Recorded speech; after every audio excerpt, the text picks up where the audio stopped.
Howdy everyone, and let's get right into this one. Today I'm looking at the Samyang AF 14mm f2.8 FE lens. It's one of Samyang's first autofocus lenses, and it's designed to be a full frame lens for Sony's mirrorless cameras. It won't work on digital SLR cameras at all. This FE version of the lens is basically an autofocus mirrorless camera version of their famous manual focus 14mm f2.8 lens for digital SLRs, a lens renowned for its sharpness.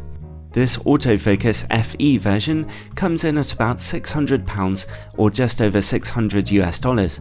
For an autofocus full frame 14mm lens, that's quite good value for money, compared to similar autofocus lenses on digital SLR cameras. On a full frame camera, 14mm is an extreme wide angle, giving you images with strongly stretched corners, dramatic pictures that strongly emphasize your background and push away your subject. The maximum aperture of f2.8 is fairly bright too, helping you to shoot indoors and in dark conditions, and even get you some interesting out-of-focus backgrounds if you're close enough to your subject. So let's look at the lens's build quality.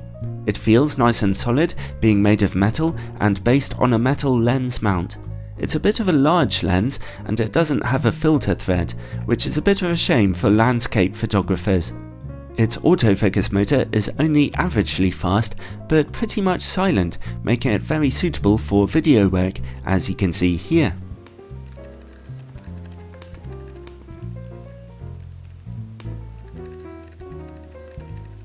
I'm happy to say that the autofocus was very accurate too, so that makes me happy. The focus ring is electronically coupled to the focus motor, and it turns very smoothly. It's responsive enough when you're shooting in manual focus mode, but not completely on a button. And that's it. The lens is simple and it works very well. It's great to see Samyang successfully implementing autofocus systems into their kit. It really is the way forward. It's just a shame we can't use filters with this particular lens. Anyway, let's look at image quality. I'm going to test the lens on a Sony A7Rii II with its very challenging 42 megapixel sensor.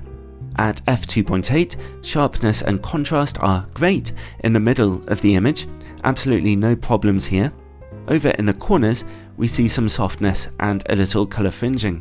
It's the same at f4, f5.6 and even f8, unfortunately. However, at f11 there's a good improvement, and at f16 the corners are fairly sharp, although contrast is a little reduced at that narrow aperture. So the lens is fantastically sharp in the middle of its images and across most of the image frame, but mostly rather soft in its corners, unless you really stop down. It's worth remembering though that this is the result on a 42 megapixel camera, so it's rather a stress test. Let's see about the performance on an APS-C camera, in this case my 24 megapixel Sony A6300. At f2.8 the lens is decently sharp in the middle. The corners are just okay, sharper than on full frame but with a touch more chromatic aberration. There's no real improvement at f4 and f5.6, but the corners are pretty sharp at f8 and f11. So it's a somewhat sharper performance on an APS-C camera. Let's see about distortion and vignetting on a full frame camera. When it comes to distortion, there's good and bad news.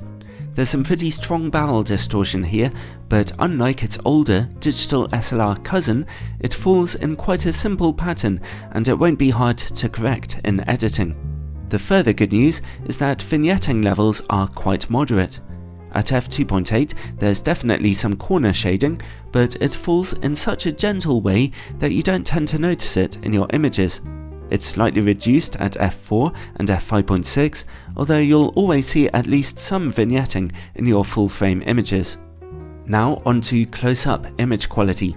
The lens can focus as closely as 20 centimeters, a lot closer than its digital SLR cousin, which is pretty nice. At f2.8, image quality is sharp, although contrast is a bit low. Stop down to f4 though for a really punchy, sharp image close up. How does this lens work against bright lights? When bright lights are in the image, contrast remains okay, although there is some somewhat broad flaring to be seen now and then. I've seen better, I've seen worse. And finally, bokeh. When you're close to your subject at f2.8, you can get some background separation going. The bokeh always looks very nice and smooth, which is always good to see on a wider angle lens. Overall, the Samyang AF 14mm f2.8 FE lens is an interesting specimen. It can get you some very good looking images and it's pretty good value for money, but it's not as sharp as usual for a Samyang lens. Well, actually it's very sharp in the middle of the image frame, but you have to stop down the aperture to f8 or f11 to get sharp corners. It also struggles a little bit with distortion. But vignetting isn't too bad, and its autofocus and its build quality are very nice. It also has good close-up image quality and smooth bokeh, as well as neutral colours and good contrast. For a full-frame E-mount lens, it represents good enough value for money, and it's quite practical, being especially useful for video work, so if corner sharpness is not a priority for you, then it could be a really useful piece of kit.